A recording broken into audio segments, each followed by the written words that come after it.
경제 이슈와 상식이 궁금하시다면 경제 유캐스트 오디오로 듣는 키워드 경제. 안녕하세요. 경제 유캐스트에 저는 파트케어하는 김 기자입니다. 일일 금융부에서 금융 쪽을 맡고 있고요. 오늘은 좀 카카오뱅크에 대해서 말씀을 들어볼게요. 카카오뱅크하고 상장을 합니다. 카카오뱅크는 2017년 7월 그 사업을 시작을 해서 무지카드, 라이언 카드 등으로 인기를 끌어왔는데요. 혹자는 카카오뱅크를 쓰는 이유가 예뻐서라고도 합니다. 실제 카카오뱅크는 많이 성장을 했고 이제는 시중은행을 위협할 정도로 많이 컸어요. 이번 시간에는 상장을 앞둔 카카오뱅크의 예상 시총을 좀 알아보고요. 성장성 등에서도 좀 살펴보겠습니다. 주요 주주 중에서 이게 우픈 현실에 빠진 KB, 그리고 시간이 또 된다면 토스와 K뱅크에 대한 전망에 대해서도 좀 말씀을 들어보도록 하겠습니다. 일단 카카오뱅크는 비상장사입니다. 비상장사라는 게 무슨 뜻이냐? 이게 여기서 유통되는 주식 같은 경우는 부르는 게 값이라고 해도 무방할 정도예요. 다만 그 비상장 주식은 나와 있는 양, 그러니까 유통되는 주식의 양의 숫자가 적고 주식량이 좀 많지가 않습니다. 이게 수요와 공급에 따라서 아무래도 이게 공급량이 적다 보니까 이렇게 카카오뱅크에서 인기 있는 주식 같은 경우에는 좀 고평가되기 좀 마련이고요. 약간은 좀 비정상적인 시장이라는 생각이 들기도 하고, 카카오뱅크 주식을 만약에 사시려거든 공모 이후에 좀 풀린 물량에 대해서 좀 보시면서 사시는 게 좋지 않을까, 그런 생각을 합니다. 일단 비상장 시장을 좀 볼게요. 지금 보시는 장면이 서울거래소에 나오는 서울거래소 비상장이라는 웹사이트인데요. 여기서 보면 97,100원으로 이제 호가가 좀 나와 있어요. 이거는 인수가 체결된 게 아니라 이 97,100원에 내가 갖고 있는 물량 팔겠다라는 뜻이 됩니다. 이 사이트를 보면은 최근 들어서 계속 상승한 게 보이긴 해요. 예상 시총은 39조 7,710원으로 거의 40조 원에 근접을 합니다. 요 40조 원은 어느 정도 좀 되느냐? 저도 좀 보면서 약간 어이가 없긴 했는데, 일단은 그 금융주 중에서도 그 대장주로 꼽히는 KB금융을 좀 보겠습니다. KB금융에 있는 보면은 KB금융이 최근 이번 주 종가로 봤을 때 56,900원을 마감을 했어요. 56,900원을 마감을 했고 시가총액이 23조 6,595억 원입니다. 코스피 시세가 3,273.80이고 최근 들어서 금융주가 많이 올라왔다는 걸 감안해 봤을 때 KB 금융도 많이 올라온 게 사실이긴 하거든요. 그래도 이런 장외 거래 시장에서의 카카오뱅크와 비교해 봤을 때 좀 이게 부족해 보이는 것도 사실이긴 해요. 이 신한지주의 시가총액, 그러니까 신한은행과 신한카드를 갖고 있는 이 신한지주의 시가총액이 21조 원 정도 됩니다. 4대 금융지주 정도에서 막내급으로 통하는, 이게 시가총액 기준으로 막내급으로 통하는 우리금융지주가 약 8조 원 정도 돼요. 카카오뱅크가 상장하면 단숨에 금융주의 대장주까지 올라갈 수 있을 것 같아요. 이번에는 코스피 시총을 좀 보겠습니다. 코스피 시총을 보시면 아시겠지만 삼성전자가 1위, 부동의 1위죠. 2위 SK하이닉스, 3위 카카오, 4위 네이버, 5위 삼성전자 우선주 이렇게 되어 있긴 하는데 10위가 셀트리온인데 셀트리온의 시가총액이 37조 정도 돼요. 삼성 SDI가 46조 정도 되는데 이것만 놓고 봤을 때는 카카오뱅크가 한 10위 정도 시가총액 기준으로 하지 않겠느냐라고 생각할 수도 있을 것 같긴 해요. 그런데 진짜로 카카오뱅크가 시총 10위권 안에 들어갈 수 있을까요? 아까도 말씀드렸던 PR을 좀 살펴볼게요. PR은 주당 순이익이라고 하는데 시가총액을 단기 순이익으로 나눈 값이에요. 쉽게 말해서 올해 벌고 있는 순이익으로 몇 년 모으면 시가총액만큼의 기업을 살 수 있을까? 요거를 볼 수 있는 건데, 대체로 보면 성장세가 빠른 성장주는 이 앞으로에 대한 기대감이 반영되어 있기 때문에 주가가 높은 수준이고, 그렇기 때문에 PER이 대체로 높습니다. 그렇지만은 가치주라고 하죠. 꾸준하게 매출과 순이익은 나오고 있습니다만은 그렇다 급하게 성장할 것으로 보이지 않는 이 주식 같은 이 가치주 같은 경우에는 대체로 PER이 좀 낮긴 해요.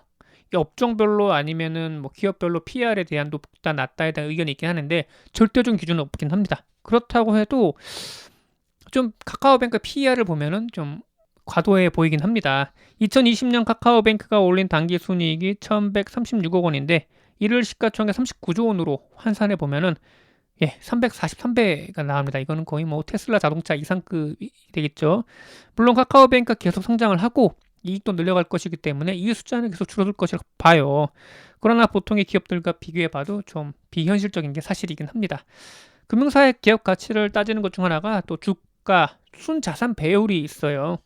총 자산에서 부채를 뺀 게 순자산이라고 하는데, 예를 들면은 제가 아파트가 예를 들면 10억 원짜리 아파트 갖고 있다. 근데 제 총 자산 10억 원이 되겠지만은 그 중에 부채가 3억 원이다 그러면은 순자산은 7억 원이 됩니다. 그러니까 총 자산에서 부채를 뺀 순수 내 자산이 순자산이 되는 거죠. 기업이 갖고 있는 자산을 다 판다고 생각했을 때 이 주주들한테 다 보상을 해줄 수 있겠느냐 없겠느냐, 이 부분에 대해서 보시면 될 것 같아요. 만약에 PBR이 1 이하다, 그러니까 이게 전체 내가 갖고 있는 그 기업이 갖고 있는 자산이 뭐 예를 들면 10이고 그다음 시가총액이 5다 그러면은 이 PBR이 0.5가 됩니다. 이렇게 되면은 만약에 그 주주들한테 전부 다 이게 내 자산을 팔아서 주주들한테 보상을 해준다 하더라도 이론적 5라는 숫자가 남게 되죠. 금융사들은 0.4에서 1.2 사이이고요. 금융주주가 갖고 있는 자산을 다 팔면 주주들한테 다 나눠주고도 남는다라는 뜻이 돼요. 카카오뱅크의 순자산이 2조 8,495억 원인데 시가총액, 그러니까 40조 원을 단순하게 나눠 봤을 때 PBR은 거의 15배 이상이 돼요. 아까도 말씀드렸죠. 금융주에서 그 PBR이 뭐 대충 0.4에서 1.2배 정도까지 된다고 하는데 이것만 봐도 좀 과도하다는 얘기가 좀 들긴 하죠. 물론 이런 시각은 카카오뱅크를 금융지주, 그러니까 금융사의 입장에서 봤을 때 통용되는 거요. 그렇다고 해도 고평가된 건 사실입니다. 그래서 이제 증권가에서도 마냥 이 카카오뱅크의 시총이 40조 원대 혹은 뭐 9만 원대에서 형성되지는 않을 거라고 보고 있긴 합니다. 그래서 현실적인 통계를 좀 봤어요. 현실 통계를 보면은 가장 비근하게 비교할 수 있는 사례가 바로 이제 그 작년 11월에 있었던 유상증자와 관련된 것입니다. 요 때를 기준으로 봤을 때 카카오뱅크가 7,500억 원 규모의 그 유상증자를 결의를 해요. 이때 평가받은 가치가 8조 5,800억 원 정도 됩니다. 이걸 어떻게 할 수 있겠느냐? 이게 2,500억 원이 그러니까 외부 제3자한테 배정이 되는 거거든요. 이 TPG 캐피탈이 2,500억 규모의 유상증자에 참여를 했고 이때 TPG 캐피탈이 받은 그 지분율을 계산해 봤을 때 그 정도 나온다라고 봅니다. 이렇게 하면은 뭐 카카오뱅크의 PER은 74배 정도로 낮아지긴 합니다. 그래도 보통의 금융주와 비교해 봤을 때는 여전히 높은 편이에요. 일반 상장 기업과 비교해 봤을 때 뭐 비상식적이라고 볼 수는 없긴 하지만은 하긴 뭐 카카오도 PER이 뭐 거의 80배 정도까지 갔는데 과거에도 뭐 수많은 성장주들이 PER이 왔다 갔다 했던 점을 고려해 보면은 뭐 크게 나쁘지 않다고 이렇게 생각이 들긴 합니다. 그리고 만약에 올해 카카오뱅크의 이익이 2배 늘어난다 치면은 PR은 당장 이제 30배 정도로 떨어지게 되는 거예요. 그렇기 때문에 PR이 절대적인, 그러니까 물론 참고 자료, 기업의 가치가 과도하게 평가되고 있느냐, 그렇지 않느냐에 따른 참고 자료는 될 수 있겠지만 절대적인 자료는 되지 못합니다. 예. 또 일각에서는 뭐 10조 원 더 이상, 15조 원 이상까지 갈 수 있다라고 보는데 그 이유가 뭐냐면은 바로 이게 카카오뱅크가 갖고 있는 플랫폼적인 성격입니다. 이게 일반 시중은행처럼 접근해야 되는 게 아니라 이 모바일 앱, 그러니까 모바일 플랫폼의 그 기업들을 가치를 산정하는 그 기준으로 봐야 된다는 그 얘기가 되는 거예요. 이를 두고 봤을 때 카카오뱅크의 기업 가치는 20조 원 더 나아가 25조 원이 된다는 그 의견도 있기는 해요. 이베스트 증권이 지난 5월 12일 리포트에서 카카오뱅크가 다른 금융지주와 다르게 급속하게 성장 중인 점을 주목해야 한다고 했어요. 카카오뱅크가 올해 3월 말 1,417만 가입자를 유치한 데다가 매 분기 50만에서 60만 정도의 가입자 순증을 기록하고 있다고 합니다. 이거는 뭐 어떤 시중은행에서도 물론 그 시중은행들이 다 그 어느 정도 정점에 올라와 있고 성숙된 시장에 있기 때문에 그렇긴 하지만은 분기마다 40만, 70만 이렇게 느는 게 쉽지가 않거든요. 근데 카카오뱅크는 하고 있고 이대로 추세라면은 2025년 경에 약 그 2,300만 명까지, 그러니까 지금 수준에서 약 한 1,000만 명 정도가 더 플러스 된 수준까지 올라간다고 보고 있어요. 그렇게 되면은 우리나라 경제활동 인구에서 들만한 사람 다 든다라고 볼 수 있는 거가 되고 있잖아요.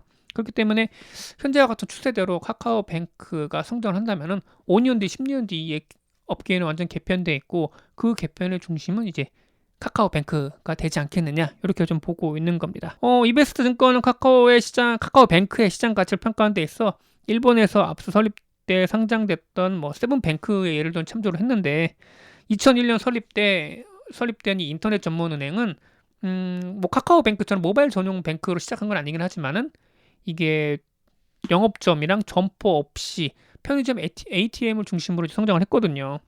그리고 이 타 금융기관과의 그 제휴를 통한 수수료 수익도 상당히 높았고요. 이 카카오뱅크와 동일하게 적용한다면 약 15조 원의 가치가 또 가능하다고 보고 있습니다. 그렇다고 해도 장외시장에서 지금 현재 거래되고 있는 39조 원보다는 낮죠. 그래서 이 플랫폼 기업의 기준을 놓고 봤을 때 카카오뱅크는 더 높은 20조 원, 25조 원까지의 평가 가치를 받을 수 있다라고 볼 수 있긴 해요. 종합을 하자면은 카카오뱅크 시가총액 39조 원은 좀 과도해 보이긴 합니다. 예, 과도해 보이긴 해요. 사실 30조 원도 좀 높아 보이긴 해요. 앞으로 10년 내에 카카오뱅크가 KB를 추월한다는 것 자체가 이게 사실 자산으로 추월하기 쉽지 않을 것 같고요. 대출이나 아니면 영업이익 아니면 당기 순이익이겠죠. 추월한다고 해도 우리나라의 내수 시장 구조로 봤을 때 39조 원은 좀 너무 나간 것 같고요. 그래서 이 가격을 그대로 이제 시장에서 받을 거라는 기대감은 좀 약간 접어두시는 게 좋지 않을까 싶습니다. 게다가 요새는 증시가 너무 좋아요. 유동성이 넘칩니다. 이게 뭐만 해도 아니면 뭔가 공모 때 이게 돈 몰리는 거 보면은 시장 유동성이 정말 많구나라는 생각을 하고 있거든요. SK ITA 같은 경우에도 시중에 80조 원 한꺼번에 몰렸잖아요. 가능한 게 아니에요. 이게 진짜 요새 워낙에 돈이 많아서 그런 거긴 한데 이런 부분을 고려해야 된다. 그러니까 지금의 이 카카오뱅크에 대한 기대감이 높은 건 사실이긴 하지만은 그렇다고 해서 지금 몰리는 돈이 어떻게 보면은 현 상황에서 누릴 수 있는 특수한 경우라고 볼 수가 있는 거게 되겠죠.